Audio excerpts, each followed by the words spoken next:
Pitäisikö mennä tänään vähän kärryttelemään? Mä käyn hakea sun riimun.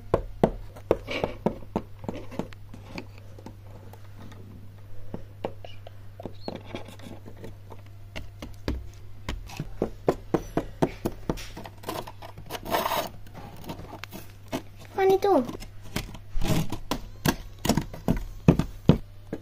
Mä käyn hakea Harry-pakin. Pitäis ostaa Fannin, kun se on 8 000 eurolla myynnissä. Mitä noi puhuu Fannista? Ei varmaan mitään pahaa, ainakaan toivottavasti. Toi Moona niin nalo. Niin onkin. Mitä te oikein sanoitte? Eikö me puhuttiin yhdestä Oonasta vaan? Okei. No niin, Fanni, sä oot nyt valmis, joten eiköhän lähde kärryttelee. Seurataan sitä.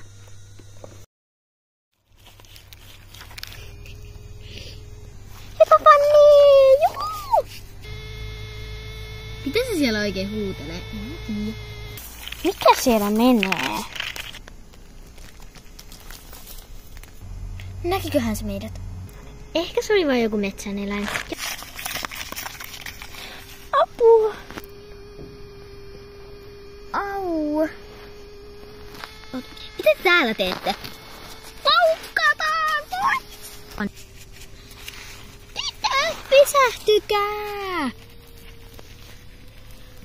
Oho. Niin siis se jätti Fannin sinne yksin sinne metsään ja sit se voitain huuteli silleen, että hop hop, vaikka se meni ihan kunnolla ja kaikkea tollaista, että pitäisikö sulla antaa porttikielto sille tänne? Ai tuollaista muka Moona tekee. No, mä odotan, että Moona tulee tänne ja mä juttelen hänen kanssaan. Hyvä idea. Minähän se hevosen rääkkäjä onkin. Mitä? Mä en oo mikään hevosen rääkkäjä. Tuonne varustehuoneeseen juttelemaan. Se joutuu pulaan. Tytöt sanoivat, että sinä mukaan olisit jättänyt Fannin metsään ja sitten sä olet sanonut se hop hop, vaikka se olikin mennytkin hyvin. Ja myöskin, missä Fanni on? Oi niin, se jäi sinne metsään, kun mä lähdin tyttöjen perään. Mitä? Jätit sen metsään? Onni, mulla on videomateriaali siitä, mitä tapahtui metsässä. Voinko mä näyttää sen sulle? No, voithan sä nyt näyttää sen, mutta nopeasti. Okei, mä näytän sen. Mitä? Seurasivatko tytöt sinua? Joo, ja sen takia Fanni jäi sinne. Fanni, sä oot vielä elossa. Minkä takia te huijasitte minua? Nyt te saatte hetken aikaa porttikielon tänne minun tallilleni. Ei ole niin kiltti.